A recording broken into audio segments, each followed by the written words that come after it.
Salut à toi, c'est Chinois de la boutique Ricans. Aujourd'hui, je suis avec Simon. Salut. Dans la salle du temps, et aujourd'hui, on va t'expliquer si tu dois visser ou pas visser ton cou. Vous êtes de nombreuses personnes à nous dire si on doit le visser ou pas. Et d'ailleurs, c'est un grand débat. Et moi, personnellement, on en parlait avant de faire la vidéo. Franchement, le fait de visser, c'est très important. Ouais. Et beaucoup nous parlent que ouais, mais les Américains font ceci, mais cela. Mais on trouve vraiment dans le crochet de base une grande importance. Et on va te dire ça tout de suite. Reste jusqu'à la fin. Et du moment que tu mets l'adversaire au sol, visser ou pas visser. Après, c'est ça après. Bon Après, c'est ça. Voilà. Donc voilà, on va te dire ça tout de suite. On est go. Donc voilà, il y a un grand débat. Ce qui n'est pas vraiment un débat, mais en tout cas, lorsqu'on fait des vidéos sur les crochets, beaucoup nous disent que oui, mais les Américains ne visent pas leurs crochets. Pourquoi faut-il visser ces crochets? Donc, après, je pense qu'on a le même avis. Les crochets vissés de base, c'est, on va dire, la technique classique en fait, c'est la technique de base. Et on va dire que le fait de ne pas visser ses crochets, c'est le côté un peu paresseux de la chose. Néanmoins, comme le disait bien Simon, le but c'est de coucher ton adversaire ou d'amener à avoir plus de points que ton adversaire. La victoire. Voilà. Néanmoins, le fait de directement bafouer l'idée de visser ses points parce que les Américains font comme ça, en fait ça t'handicape parce qu'au bout du compte, tu sais déjà de base le coup puissant, c'est-à-dire le fait de visser, tu sais pas le faire. C'est-à-dire déjà tu es handicapé déjà. Ouais, déjà, en plus oui, la boxe c'est un sport difficile. Donc si déjà tu vois la facilité, bah voilà, à force exact. tu vas tomber sur des embûches dans ta carrière. Il faut commencer déjà direct à se dire ça va être difficile, je commence par la difficulté pour faire plus facile après. Exact. Donc là tu commences comme ça, bah, le jour où on va te demander à un plus haut niveau, voilà là aujourd'hui ce boxeur là il les voit arriver, verrouille vraiment complètement, on voit vraiment le poids, bah, tu vas galérer à le faire parce que pendant 7 ans tu auras envoyé des crochets comme ça. Exact. Donc je pense que déjà quand tu pars de là, ce mouvement-là, après, il est facile à faire. Il passe, ouais. Après, comme dit, c'est vrai, les lacunes, tu vas voir, tu auras un plafond où c'est comme si, ouais, t'es habitué à écrire en texto et on te dit de lire un livre par la suite, c'est mort. Parce que tu t'es habitué à écrire en texto, il faut arrêter cette sorte de paresse. Malgré qu'on va t'expliquer en quoi les vissés non crochets sont nécessaires. Donc, déjà, les vissés néanmoins, on va t'expliquer pourquoi les crochets non vissés sont nécessaires. Donc, déjà, les crochets vissés, c'est vraiment le côté impact.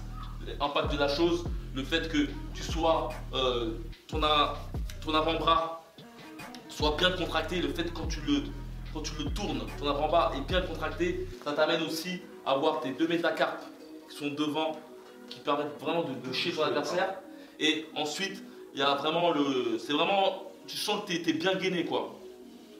Après, la seule chose c'est que lorsque tu as le bras comme ça, tu le visses, tu as moins d'espace. Ouais. Il y a moins d'espace. Après, pour les crochets non vissés, le but qui est intéressant c'est vraiment que ça rentre. Ouais, ça rentre partout. Voilà. Ça rentre partout, ça rentre là. là. Et ça rentre là quoi. Et même par rapport à les crochets que tu pourrais mettre dans le corps, ça rentre. Voilà. Comparativement au crochet vissé quoi. Et c'est vraiment ça la différence quoi. Vraiment la différence ouais c'est ça, ça passe dans des petits endroits. Ça peut passer dans des petits endroits. Et puis comme on a dit, du moment que ça touche l'adversaire et que vous montrez un débit de coup au juge arbitre, bah ça vous fait gagner, c'est bon. Et après il faut différencier aussi les espèces d'uppercut. Souvent on dit oui, au corps c'est pas vissé. Mais ça, là quand je l'envoie là comme ça, pour moi je suis en uppercut. Donc je suis pas en crochet. Quand j'envoie au niveau du visage, là un peu à la Tyson, là comme ça, et que je reviens comme ça, je suis en uppercut pour moi. Je suis pas en crochet. Donc c'est un uppercut, je pars en bas et là je suis là. Donc faut savoir différencier. Des fois vous avez tendance à croire, quand c'est surtout les frappes au corps où on est comme ça, on est en train de chercher les crochets. Non, moi là je cherche des uppercuts Je suis vraiment en position à chercher des uppercuts. Ouais, c'est comme un peu si tu montais quoi. Voilà, voilà. Là, je remonte. Là, je charge et je remonte. Vraiment, je remonte. Et là, donc là, je vais chercher vraiment les uppercuts extérieurs. Donc, exact. Après, ouais, c'est aussi par rapport. Parce que bien souvent, on a tendance à regarder que les points. Néanmoins, ce qui permet de savoir quel est ton coup aussi, c'est la façon dont ton corps se positionne en fait. Par exemple, ce genre de là, tu vois, je suis en mode crochet, c'est-à-dire crochet vissé, mais je peux partir en cross avec le même genre de coup, mais en partant comme ça. Et là, c'est un cross. Tu vois, et le cross, le cross, c'est le genre de coup, tu peux les mettre en haut de haut en bas, un coup circulaire, de haut en bas. De haut en bas, ouais. Après, je sais pas si c'est considéré comme crochet, le cross, mais c'est vraiment, c'est un coup quand même à part. C'est vraiment un coup dirty, très sale, quoi. Exactement. On vient sur le fait de verrouiller aussi. Quand je verrouille pas, là, vous verrez avec des années de boxe, au sac, j'ai pas la sensation vraiment de faire la liaison entre mon corps et mon front. Vraiment, j'ai l'impression de frapper en deux parties. Alors tandis que là, j'ai vraiment, au bout d'un moment, avec l'impact et le gainage, j'ai vraiment l'impression que tout mon corps frappe en même temps.